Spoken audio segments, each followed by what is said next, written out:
j'ai eu l'idée de faire du cinéma vraiment très très très très gamin. Je me souviens d'ailleurs du jour, je crois que j'avais 7 ans.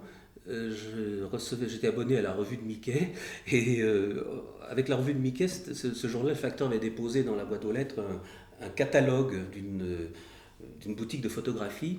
Et à la fin de ce catalogue, il y avait ces merveilleux objets, les projecteurs en 8 mm, 9 mm 5, 16 mm, ces merveilleuses machines qui, dans ma tête d'enfant, fabriquaient le rêve de ces dimanches en matinée où j'allais entre papa et maman au Draveil Palace, dans ce cinéma glacé, mais il y avait un grand écran et c'était le monde qui s'illuminait devant moi. Et donc, j'ai eu tout de suite, lorsque ma mère est rentrée du boulot, je lui ai dit, maman, ça y est, je sais ce que je veux faire, je veux être cinéaste. Et elle ne savait pas trop ce que c'était, elle s'est renseignée, elle a acheté même des revues qui parlaient de l'avenir des enfants. Enfin, je vous la fais courte. Euh, pour me tester, on m'a acheté à mon prochain anniversaire, c'est-à-dire à l'âge de 8 ans, mon premier appareil photo. Et j'ai donc décidé, avec cet appareil de photo, de faire l'inventaire général des églises peu connues de France. Ça s'appelait comme ça. Je voulais faire un recueil immense avec 20 000 photos très détaillées. J'ai commencé par l'église de Sainte-Pazanne, près de Nantes, et puis j'en ai fait quelques autres. Et puis finalement, je me suis découragé, évidemment, comme tous ces grands projets d'enfants.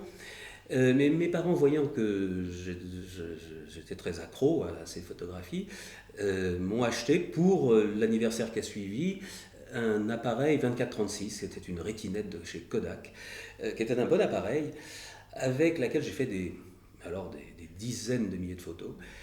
Et toute mon enfance, j'ai cadré. J'attendais la bonne lumière, j'allais tout à fait au bout du chemin pour avoir le meilleur décor, la meilleure lumière, le meilleur avant-plan, attendre que le soleil frappe l'avant-plan. C'était devenu une vraie passion et je lisais évidemment tous les textes que je pouvais sur l'art de cadrer, la photographie. Si bien qu'effectivement, lorsque j'ai intégré les écoles de cinéma, tout cet aspect-là était complètement intégré. Je faisais ça depuis mon enfance, je cadrais depuis mon enfance et je ne m'étais pas aperçu que j'étais déjà en train de faire mon métier.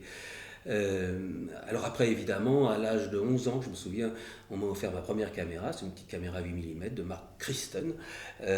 C'était pour moi un bijou extraordinaire, c'était la chose la plus précieuse de ma vie. Et j'ai effectivement commencé par, toujours attiré par le patrimoine, par le Moyen-Âge qui me fascinait beaucoup, par les églises, alors que je ne suis pas du tout pieux et je suis complètement athée, mais j'aime beaucoup les églises et les monastères.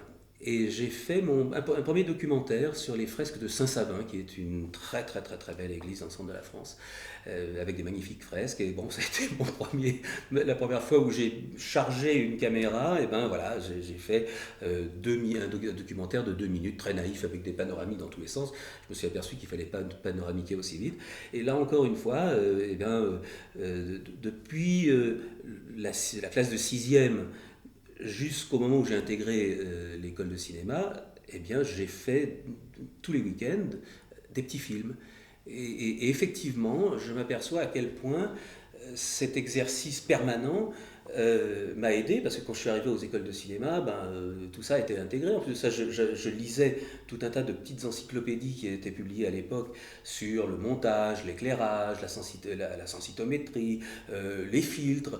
Et du coup, c'est comme toujours, quand on apprend les choses très tôt, c'est comme la danse, après vous avez ça dans les pattes et puis vous l'avez pour la vie. En plus de ça, je dois reconnaître que j'étais dans un lycée pilote. J'ai eu la chance d'aller au lycée de Montgeron, qui était un des 4 lycées en France où les classes étaient de 20 élèves, tous les professeurs étaient agrégés, il y avait des moyens considérables, c'était un test pour voir si c'était mieux pour les enfants de faire des frais pour l'éducation nationale ou si finalement ça servait à rien. En tout cas, moi je peux dire que ça a servi parce qu'il y avait un ciné-club dans ce lycée, et ciné-club où un pion qui s'appelait Claude Belly et qui est devenu après un très célèbre critique de cinéma et qui a fondé la revue de l'avant-scène où il publiait tous les scénarios, ça existe toujours cette revue.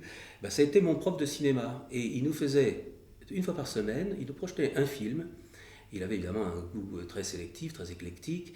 Il m'a fait découvrir le cinéma russe, par exemple. Il m'a fait découvrir, lui, alors le cinéma américain un petit peu.